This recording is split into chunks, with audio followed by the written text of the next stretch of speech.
美国近年来外交动作频繁，国务卿布林肯与防长奥斯汀访问亚洲期间，与日本、菲律宾等国分别举行2+2会谈。紧接着，美澳2+2也于当地时间8月6号在美国举行。在美国加速推进印太战略的背景下，澳大利亚扮演着非常重要的角色。据悉，美国正悄悄地斥巨资在澳北部修建军事基地。根据美国国务院网站发布的消息，美国与澳大利亚将于6号在马里兰州安纳波利斯举行外长防长2+2会谈。美国国务卿布林肯、防长奥斯汀将与到访的澳大利亚外长黄英贤、防长马尔斯会面，深化美澳同盟关系。5号，布林肯与黄英贤还签署2项谅解备忘录，涵盖打击虚假信息以及陆地检测卫星的合作。The United States and Australia intend to expand information sharing and pursue complementary approaches to this threat across the Indo-Pacific. 事实上，最近美澳两国高层互动可用频密形容。就在上周，布林肯刚刚在日本举行的美日印澳4边机制外长会上与黄英贤见过面。有分析指出，美澳2+2会谈虽是年度对话机制，但在美国强化同盟体系的背景下，该机制被赋予更广泛的含义，不局限于外交和政策性沟通。尤其是澳大利亚防长马尔斯，同时也兼任副总理，在战略决策等方面拥有更多话语权。The U.S. engagement, the U.S. security guarantee, which has enabled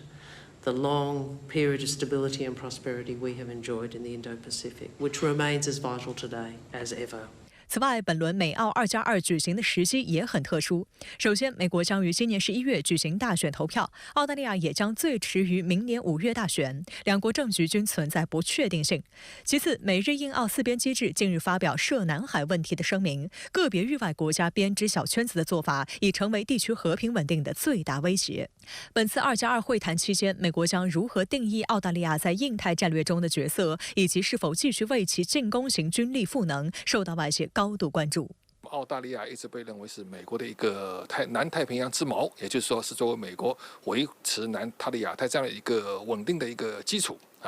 它在澳大利亚有大量的一个军事后勤设施、军事设施，包括一些军事基地。那么现在我们发现，就是说美军的一个基本战略就是把它的一个第一岛链上的一个军事力量往后撤往第二岛链，那么澳大利亚就是第二岛链的一个支柱啊。所以现在又有人说，美国正在准备把澳大利亚作为它的一个南太平洋之锚。那么这个是我觉得是澳大利亚在美国战略中的一个最主要的一个角色变化，因为这和美国现在它整个在西太地区那么它的军事力量的能力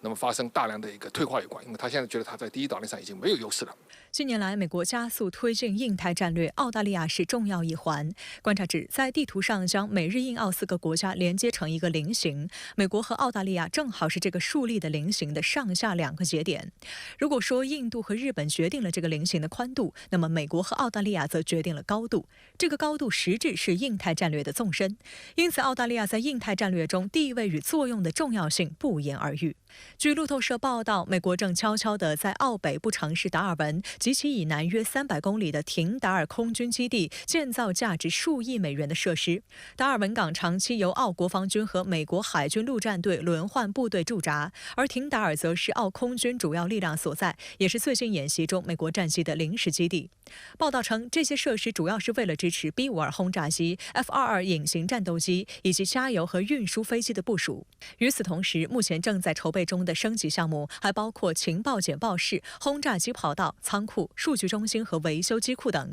计划在今明2年开工。值得注意的是，将澳大利亚军事设施用于服务美国的相关协议错综复杂，某些基地可能1年中只使用很短的时间，但随时可供美国使用，使它们成为美国基地。澳大利亚所有军用机场和部分民用机场及海港将在必要时交由美国军方使用，双方已签署协议促进这一进程。除了澳大利亚多个传统上的军事基地外，美军还将目光瞄向澳大利亚临近印度洋咽喉要道的一组偏远小岛。路透社5号发表的一篇报道引述美国军方的话说，澳大利亚的科科斯群岛和菲律宾、东帝汶以及巴布亚新几内亚被选为进行军事工程项目的可能地点。拥有600名居民的科克斯群岛位于澳大利亚本土以西3000公里之处，也是被澳军方描述为其对印度洋进行海上侦监作业的关键设施所在地。另有消息指，澳大利亚计划今年扩建科克斯群岛的一座机场，使其能够起降重型军机，包括 P-8波塞冬反潜巡逻机。6号，中国外交部发言人毛宁就此回应称，国家间防务安全合作应有利于地区和平稳定，不应针对第三方或损害第三方利益。有关国家应多做有利于维护亚太地区和平稳定的事。有分析指出，近年来美国不断加强亚太地区军事基地建设，除强化驻日美军基地、新增菲律宾美军基地外，还将岛链南移，延伸至澳大利亚北部地区。当前正值中澳关系处于企稳回升的关键阶段，但受到美国印太战略的影响，中澳关系乃至本地区的安全与稳定都将受到严重冲击。那么拜登的一个政治意向就是他的一个印太战略，而且和特朗普的印太战略不同的是，拜登特别强调他的盟国的作用啊。那么所以美国必须要在这一时期，也就在拜登政府卸任前啊，能把他的印太军事战略的部署啊，包括和日澳两个军事盟国的各方面的一个紧密关系啊，要夯实啊。